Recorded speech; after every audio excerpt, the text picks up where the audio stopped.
तो वैसे पाकिस्तान के अपने इतने मसाइल हैं कि इंटरनेशनल वॉर्स की बात करना बनता नहीं है हमारा, क्योंकि हमारे अपने बैकयार्ड्स पे इतनी वॉर्स मौजूद हैं कि कभी पुलिस और फ़ौज की लड़ाइयाँ हो रही हैं, कभी नोशकी में अटैक हो रहा है और कभी स्टेट टेररिज्म का मुकाबला कर रही है तीनों तरफ से।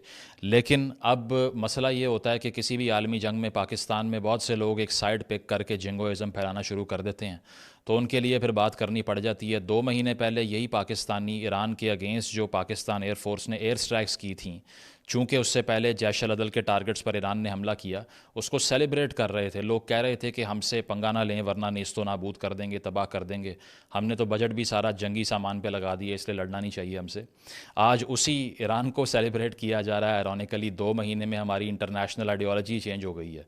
ये क्यों हुई है? वो इसीलिए कि ईरान ने हफ्ते की रात को इसराइल पर 350 मिज़ाइल फायर किए, और इन 350 में से चंद ही आयरन डोम को क्रॉस करके इसराइल की टेरिटरी पर गिर सके। बाकी 99% इंटरसेप्ट कर लिए गए, क्योंकि वो टेक्नोलॉजी काफ़ी सेंसिटिव है और वो एयर स्पेस में किसी मिज़ाइल के पहुंचने से पहले ही उसको शूट डाउन कर देती है। हाँ, अगर नंबर बहुत बड़ा हो तो तब उसकी एक्यूरेसी में फ़र्क आता है, जिस तरह हमास के अटैक के वक्त आया था। तो इसमें से बेशतर जो थे वो ड्रोन्स थे, जिनकी स्पीड बहुत स्लो थी। 8-10 घंटे इसराइली बैठ के इंतज़ार करते रहे कि कब ये यहाँ आकर गिरेंगे, लेकिन वो बहुत आहिस्ता और बहुत सुस्त रवि से आगे चल रहे थे।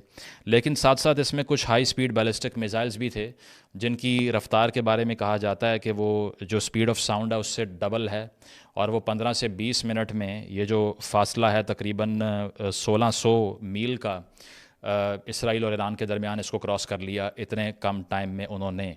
तो वो कुछ मिसाइल्स ऐसे थे जिन्होंने क्रॉस किया आयरन डोम को, और बताया गया कि नेवाटेम एयर बेस जो इसराइल में मौजूद है वहाँ कुछ नुकसान पहुँचा, लेकिन कोई कैजुअल्टी रिपोर्ट नहीं हुई। आपके जहन में आ रहा होगा अचानक से ये अटैक क्यों किया? बहुत से पाकिस्तानियों को ये बताया गया है, या फिर वो खुद ही ये डिलूजन पाल कर बैठ गए हैं कि फ़लस्तीन में जो इसराइल की तरफ से अट्रॉसिटीज़ की जा रही हैं, दरअसल उसका बदला लेने के लिए ईरान को अब होश आ गई है। तो ऐसा बिल्कुल नहीं है। This is just a delusion as always.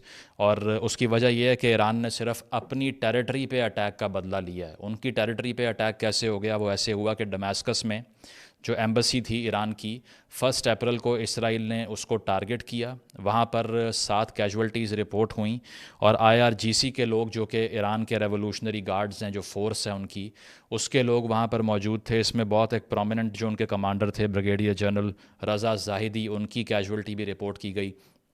तो इसका बदला लेने के लिए ईरान ने यह फ़ैसला किया कि अब बहुत हो चुका है, क्योंकि पहले इसराइली पॉलिसी ये थी कि जो प्रॉक्सीज़ थी ईरान की उनको टारगेट किया करते थे, या फिर छुप छुपा कर या स्टिंग ऑपरेशन से, या इस तरह के वाक़यात में किसी साइंटिस्ट को असैसिनेट कर देना जो न्यूक्लियर प्रोग्राम पे काम कर रहा होता था, या फिर इसराइल के किसी जर्नल को टारगेट करना US की तरफ से, जैसे सुलेमानी को 2020 में किया गया था। ऐसे वाक़यात हुआ करते थे। डायरेक्ट कन्फ्रंटेशन बहुत ही कम हुई है। लेकिन अब आकर हमने देखा कि डायरेक्टली एम्बेसी पे अटैक कर दिया, जो कि फ़ॉरेन सॉइल के लिहाज से कंसीडर की जाती है, और वो टेरिटरी एक लिहाज से इनवॉयलेबल होती है। तो इसके बाद ये अटैक सामने आया। और अगर आपको ये लगता है कि इस अटैक का पहले अमेरिका को या UK को या फिर जो इसराइली आर्मी है, IDF है, उनको इल्म नहीं था, ये भी गलत है।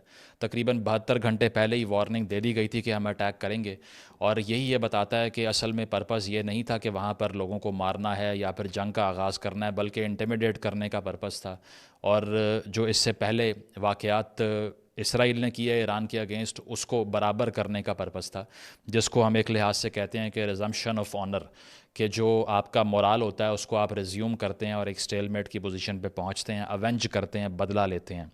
तो ये सब होने के बाद इससे पहले हिजबुल्लाह को जो हथियार बांटा करता था ईरान, उसको रोकने के लिए इसराइल कार्रवाइयाँ करता रहा। लेकिन ये एम्बेसी के अटैक के बाद ईरान काफ़ी इंस्टिगेट हुआ, और उसका रिज़ल्ट आपने देख लिया। साथ साथ ये कि 1973 की योम किप्पूर वॉर, जिसमें इसराइल की जो होली नाइट थी उस पर अटैक किया था अरब अलाइंस ने, उसके बाद ये पहला हमला है जो कि बाहर किसी और मुल्क की तरफ से किया गया इतने लंबे अरसे के बाद।